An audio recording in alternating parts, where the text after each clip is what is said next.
Good morning and a very, very happy morning. We are experiencing Stillness Speaks, written by Eckhart Tolle. We are on page number 35. Eckhart आपसे एक प्रश्न पूछ रहे हैं. Do you carry feeling of guilt about something you did or failed to do in the past? Are you? क्या आपके पास में किसी भी प्रकार का ऐसा गिल्ट है कि आपने कुछ ऐसा किया है या आप कुछ नहीं कर पाए हो, है क्या? अगर ऐसा है तो एक बात पक्की है कि आपने उस समय वो काम किया जो उस समय की आपकी लेवल ऑफ कॉन्शियसनेस के रादर लेवल ऑफ अचेतनता के अनुरूप था. सो मैं इसको दोबारा पढ़ती हूँ. Do you carry feeling of guilt about something you did और fail to do in the past?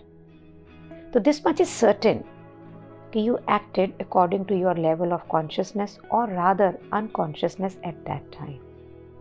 अगर आप इसके बारे में और अवेयर होते, ज़्यादा चेतन होते, तो आप ऐसा एक्ट नहीं करते, आप डिफरेंटली एक्ट करते. गिल्ट जो है ना, ये ईगो का एक अनदर अटेम्प्ट है ताकि वो अपनी आइडेंटिटी को क्रिएट कर सके, अपने सेंस ऑफ सेल्फ को बना सके. ईगो को ये नहीं मैटर करता है कि ये सेंस ऑफ सेल्फ नेगेटिव है या पॉजिटिव है, उसे कोई फ़र्क नहीं पड़ता. वॉट यू डिड और fail to do was a manifestation of unconsciousness, human unconsciousness. आपने जो भी किया, जो आप नहीं कर पाए, वो आपके अचेतन मन का प्रकटीकरण था, आपके इंसान होने का अचेतनता थी. लेकिन ईगो यहाँ पर क्या बोलेगी? उसको पर्सनलाइज करेगी. ओह, ये मैंने किया. और फिर आप अपना एक ये मेंटल इमेज लेके चलेंगे कि मैं तो बहुत बुरा हूँ, ये मैंने किया. तो एकार्ट यहाँ बहुत ब्यूटीफुली हमें एक्सप्लेन कर रहे हैं कि आपने जीवन में अभी तक कुछ भी किया है जिसके लिए आपको रंज है, रोष है, दुख है, कष्ट है, गिल्ट है. आप ये याद रखें कि आपने उस समय जैसे भी लेवल ऑफ की चेतनता थी ना, कॉन्शियसनेस थी, आप जितने भी अवेकेंड थे उसी लेवल पे किया है. और ईगो ने, जिसे कोई फर्क नहीं पड़ता कि उसका सेल्फ नेगेटिव है या पॉजिटिव है, इसे आधार बनाया और वहाँ पर एक आपके लिए आइडेंटिटी क्रिएट करी जहाँ पे आप कहते हैं I did that. Through out history अगर आप देखेंगे कि ह्यूमन बीइंग्स ने अनगिनत समय वॉयलेंस, क्रूएलिटी, हर्ट क्रिएट करा है एक दूसरे के ऊपर, और ऐसा करते ही रहते हैं. Are they all to be condemned? Are they all guilty? तो एकार्ट आपसे पूछ रहे हैं कि ये जो पूरी रेसेस ने लड़ाइयाँ करी, एक दूसरे को मार दिया, इतना दुख पहुंचाया, तो क्या they are to be condemned? क्या वो दोषी हैं? और ये जितने भी घटनाएं हैं, ये जितने भी कार्य हुए हैं, एक्ट हुए हैं, ये सिर्फ एक अनकॉन्शियसनेस, अचेतन मन का एक्सप्रेशन है. कॉन्शियसनेस का अचेतनता का एक्सप्रेशन है, प्रकटीकरण है. An evolutionary stage that we are now growing out of. तो कह रहे हैं अब आपका ये बुक सुनना, मेरा इसको पढ़ना भी इस चीज़ को साबित करता है कि अब हम एक एवोल्यूशनरी स्टेज पे, अवस्था पे आ गए हैं जहाँ पे ये सारी चीज़ें बाहर जा रही हैं. जीसस बोलते हैं forgive them for they know not what they do. This apply to yourself also.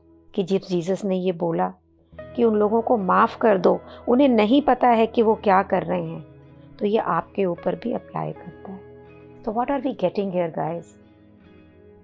We are getting it that जब लोग हमें कहते हैं फॉरगिव कर दो, उसने क्या किया, तो यहाँ पे Eckhart is asking us to forgive our own self for whatever we have done. इसे पढ़ रही हूँ तो मुझे अपने जीवन का अगर मैं एक पूरा जायज़ा लूँ ना, बहुत सफलता प्राप्त की है, पर उस सफलता में मैंने लोगों को बहुत कड़वे शब्द बोले, बहुत डिमांड की है। बुद्धा कहते हैं, Shalini you are very harsh at yourself now at times. अब नहीं बोलते हैं, पर 6-8 महीने में नहीं बोला। और जब भी मैं उन्हें बोलती हूँ कि मैंने ये किया, I realise it, he always says share it with the person, complete with him and acknowledge yourself कि तुम्हें इस चीज़ की रियलाइजेशन है। वो मुझे इस चीज़ के लिए भी एक्नॉलेज करते हैं कि मुझे जब ये पता लगता है कि मैंने ये काम ऐसे किया। So guys, if you have done anything for which bytes you, जिसके लिए आप उदास होते हैं, जस्ट रिमेंबर कि उस समय आपकी कॉन्शियसनेस अनकॉन्शियस थी, and at that time you did the best what you thought was the best. जब मैं आपसे बोल रही हूँ ना, तो मुझे मेरे लिए भी कोई बहुत आसान नहीं लगा, बट वी कैन ट्राई क्या करेंगे। So let's forgive ourselves and let's forgive all those people with whom we are angry. Can be. So page number 36 की एक कॉन्वर्जेशन को और आगे लेके चलते हैं। एकार्ट बोलते हैं, if you set egoic goal for the purpose of freeing yourself, enhancing yourself or your sense of importance, even if you achieve them, they will not satisfy you. कि अगर आप कोई ऐसे गोल, ऐसे उद्देश्य बना लेंगे ना जो आपकी ईगो, आपकी आइडेंटिटी से है, कि मैं अपने आप को आज़ाद कर लूँगा और मैं उसको आज़ाद करके अपने आप, अपनी सेंस में इम्पॉर्टेंट हो जाऊँगा, ओह मैंने अपने आप को फॉरगिव किया। तो अगर आपको ये लगता है ना कि आपने वो अचीव भी कर लिया, तो भी आपको संतुष्टि नहीं है वहाँ पर, कि आपने इसे सुना, मैंने इसे पढ़ा और ये सोचा कि हाँ अब तो मैं अपने आप को फ्री कर लूँगी, मैं इसे कर सकती हूँ, व्हाई नॉट, मेरे में ये कैपेसिटी है। It will immediately move from being domain to an ego domain. Set goals, Eckhart is suggesting, but know that the arriving is not all that important. कि ये जानना ज़रूरी है कि वहाँ उस गोल पे पहुँचना बिल्कुल भी इम्पॉर्टेंट नहीं है। जब कोई भी चीज़ आउट ऑफ प्रेजेंस होती है ना, when anything arises out of presence, जब कोई भी चीज़ इस मोमेंट में अराइज होती है, it means this moment is not a means to an end. तो उसका यही मतलब है कि ये जो आपका मोमेंट है ना, ये मोमेंट जिसमें आप, ये क्षण जिसमें ये शब्द सुन रहे हैं, ये मोमेंट किसी उद्देश्य को पूरा करने के लिए नहीं है, ये किसी उद्देश्य को पूरा करने का रास्ता नहीं है। The doing is fulfilling in itself every moment, हर क्षण में वो काम ऐसे करना कि वो इसी में फुलफिलिंग है, ये अनुभूति में है, ये समझने के दायरे में नहीं है। You are no longer reducing the now to the means to an end. आप इस मोमेंट को किसी भी प्रकार से किसी उद्देश्य का उपलक्ष्य ना बनाएं, उसका रास्ता ना बनाएं। क्यों? क्योंकि the moment you will do that, it will become which is an egoic consciousness, कि ये चेतनता में ईगो आ जाएगी। तो फॉरगिव करना अपने आप को या किसी और को भी, it's this moment only. This is not to be considered कि मैं ये जर्नी है और मैं कर दूंगा। It is now, this moment, then the moment, then the moment, then the moment. Forgive, which is not a process. So Buddhist master बोलते हैं, no self, no problem. जैसे ही ये सेंस ऑफ सेल्फ खत्म होती है, वहीं पर सब प्रॉब्लम्स खत्म हो जाती हैं। और ये उन्होंने तब बोला जब किसी ने उनसे पूछा कि बुद्धिज़्म का गहरा मतलब बताइए, तो उन्होंने बोला, no self no problem. So before we say bye for today, I will just read it again. If you set egoic goals for the purpose of freeing yourself, enhancing yourself or your sense of importance, even if you achieve them, they will not satisfy you. It is not real forgiveness. It is not real freedom. Set goals, but know that arriving is not all that important. When anything arises out of presence, it means this moment is not a mean to an end.